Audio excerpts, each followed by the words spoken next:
My pulse raced with fervor as the military transport aircraft made contact with the homeland's soil. My third deployment had been a grueling succession of challenging operations and heart-wrenching farewells, but the prospect of reuniting with Tammy propelled me forward. During the journey home, I envisioned Tammy's stunning visage, the sparkle in her eyes upon catching sight of me, and her infectious laughter, which never ceased to reignite my passion for her. Our humble abode, our very own haven, enticed me with the promise of comfort and familiarity, and it was there in our cozy living room that my heart longed to be. Thus we bared our aspirations and apprehensions, the very place where I had proposed to her and where we had charted our shared destiny. However, as we stepped into our abode, an inexplicable sensation permeated the air. The aroma of freshly brewed coffee, her customary greeting, wafted through the atmosphere, yet an unfamiliar hush prevailed. In the kitchen, I discovered Tammy, her usual effervescent grin replaced by a strained expression. She averted her gaze from me. The sanctuary that had always offered me solace now seemed frigid and unwelcoming, disconnected. The once enthusiastic embrace, the shower of fervent kisses, and our passionate intimacy were now replaced with a stiff hug and a forced smile. Although the woman standing before me was the love of my life, she felt more like a stranger than my wife. She shied away from my stare, and her hands quivered as she handed me a cup of coffee. An unspoken tension lingered between us, a palpable sensation that had not been present before my deployment. Seated on our sofa, I observed Tammy from a distance, her every action a riddle to me. I yearned for her to traverse the divide, to confide in me, to confess that she missed me, that all was well. However, she remained silent, her gaze fixated on the coffee cup. The long-awaited homecoming I had envisioned was rapidly dissolving into a mere illusion, leaving me to grapple with a sinking sensation that all was not well. We sat together, faces turned away from each other, separated by an insurmountable gulf. The silence was suffocating. Our customary coffee ritual, which usually brought solace, felt like a frigid comfort. Tammy inhaled deeply, her fingers clenching the cup as if it were a lifeline. "Mason," she began, and I leaned in, ready to lend an ear, anxious to comprehend what was amiss. "There's something I must confess," she continued, and the words slipped from her lips. Her words tumbled out of her mouth in a frenzied rush, as if she were desperate to unburden herself, to alleviate the weight on her shoulders. She had met someone, she revealed. Their relationship had blossomed while I was away, she admitted. It had started as a platonic bond, but had gradually evolved into something more. She had attempted to resist her emotions, but ultimately succumbed to them. Her words were icy and piercing through the room. I felt as though I had been sucker-punched. The air was sucked out of my lungs, and the taste of betrayal flooded my mouth. I attempted to comprehend her confession, but it felt like a nightmare.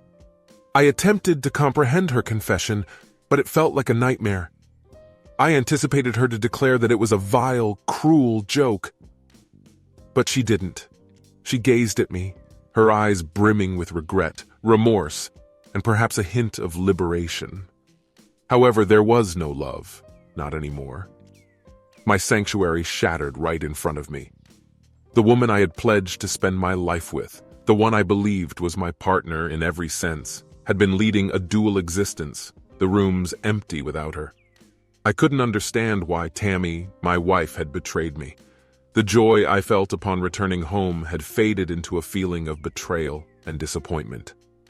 As time went on, the pain of her actions lingered, each passing day a harsh reminder of the woman who had once held my heart, but had ultimately shattered it. Tammy's absence echoed throughout the house, leaving the bed feeling too large and the rooms feeling empty without her. The silence was unbearable, almost deafening. The absence of her laughter left behind a void, and the space that was once filled with our shared dreams now felt empty. The nights were the worst. I couldn't sleep and tossed and turned, tormented by the images of Tammy with another man. Every whisper and stolen touch felt like a betrayal. It felt like a knife twisting in my gut, the sanctuary of sleep now tainted with the bitter taste of betrayal. I had two options: to succumb to my misery or rise from the ashes. It would have been easy to give in to despair, to let the heartache consume me and wallow in my pain. But the soldier in me refused to give up. I'd survived grueling deployments, faced death and uncertainty, and come out stronger. This was just another battle, one that required a different strategy.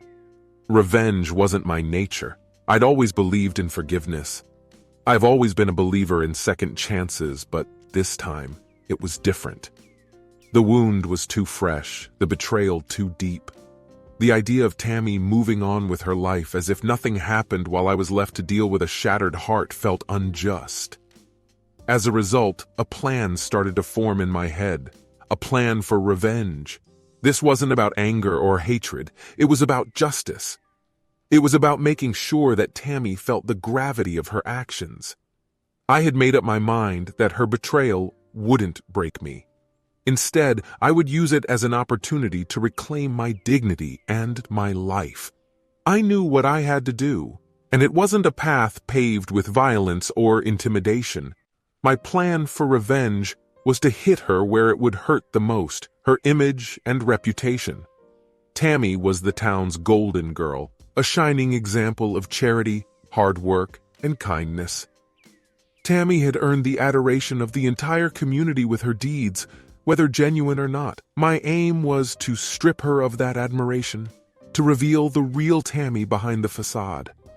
This wasn't about personal vendettas or public humiliation. Instead, it was about revealing the truth to people and showing Tammy the consequences of her actions. As Newton's third law of motion states, every action has an equal and opposite reaction. Tammy had set things in motion with her betrayal, and now it was time for the reaction. I was clear on one thing: my plan wouldn't stoop to her level. I didn't want to stoop to the level of cheap tricks or unfounded accusations. My revenge had to be as honest as her betrayal was deceitful. I needed to gather irrefutable evidence, something that would leave no room for doubt.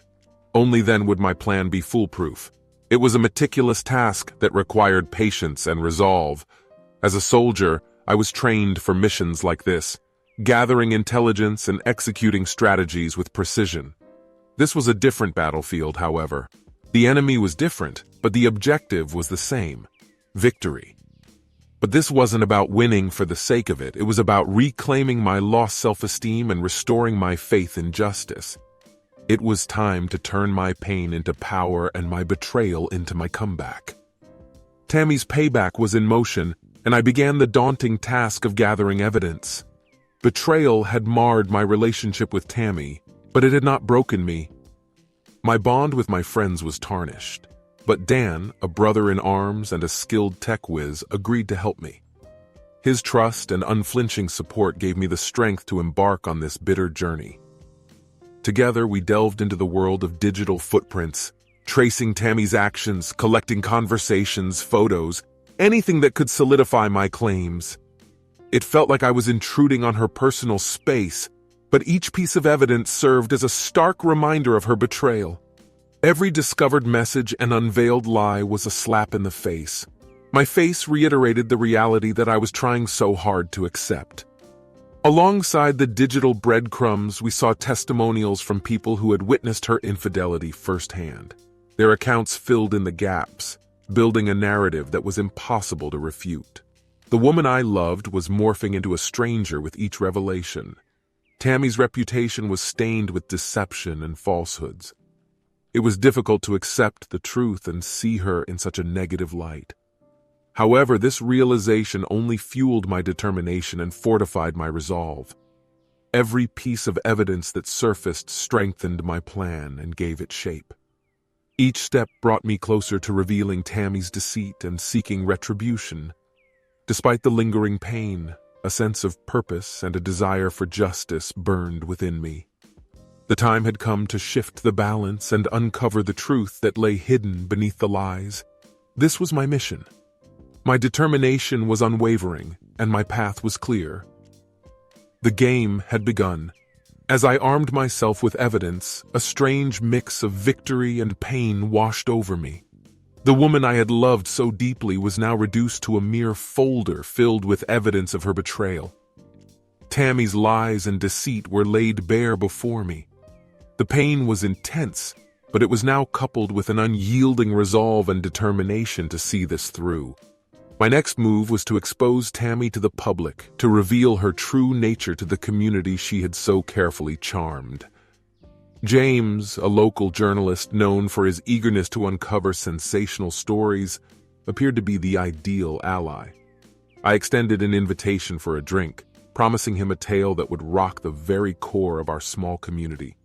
James was immediately intrigued, his journalistic instincts kicking into high gear as he listened to my story.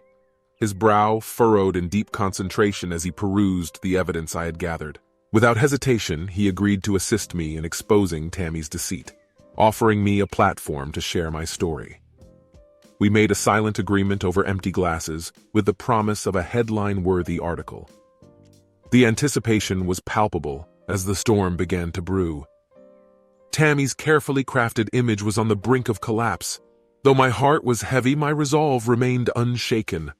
I felt a sense of satisfaction in being the one in control of the situation, and I knew that I was leading the charge to uncover the truth. A bitter sensation filled me, akin to savoring a victory laced with pain. There was no turning back now. The dice had been cast, and the pieces were in motion. It was a treacherous path, one that would likely reopen old wounds. Nevertheless, I was ready to embark on this journey towards truth and justice. The countdown had begun, and Tammy's reckoning was imminent. Finally, the day arrived, and the front page of our local newspaper and digital news outlet carried the scandalous story. Bold letters screamed the headline with Tammy's face staring back at me. James had done an impeccable job presenting the evidence in the paper, crafting a compelling narrative without any hint of bias or sensationalism. The damning proof was all there, exposing Tammy's double life to the public. The town was jolted awake by the shocking revelation that the Golden Girl, the epitome of charity, was nothing but a fraud. The news spread like wildfire, sending shockwaves through every household, coffee shop, and social gathering. The woman who was once held in high esteem was now the subject of hushed whispers and stunned disbelief. Her fall from grace was swift and merciless. The charity organization was the first to react, swiftly distancing themselves from Tammy. Their statement was filled with disappointment and shock, as the trust that she had built over the years crumbled into nothingness. Her contributions had been tainted by her deceit. Tammy, once a beloved figure, was now seen as a homewrecker. As I witnessed the impact of the truth being unveiled, I experienced a complex mix of emotions. Though there was a sense of satisfaction in achieving victory, it was also a stark reminder of what I had lost, the love that once existed. Nonetheless, the truth was out, and it had been accomplished. Tammy was finally facing the consequences of her actions. It was her moment of reckoning, and the bitterness of her own medicine was palpable. The mask had fallen, revealing the true Tammy for all to see. The storm had passed, and it was time to survey the aftermath. Tammy's public image lay in ruins. The woman who had once charmed the community with her charisma and philanthropy was now the subject of scorn and disgust. Her once illustrious empire of goodwill was nothing more than a pile of rubble, with her name now synonymous with deceit and betrayal. On my end, the support was overwhelming. Friends reached out, offering words of comfort and encouragement. The outpouring of empathy and understanding was overwhelming. Even strangers came forward, offering condolences and support in the wake of the deceit.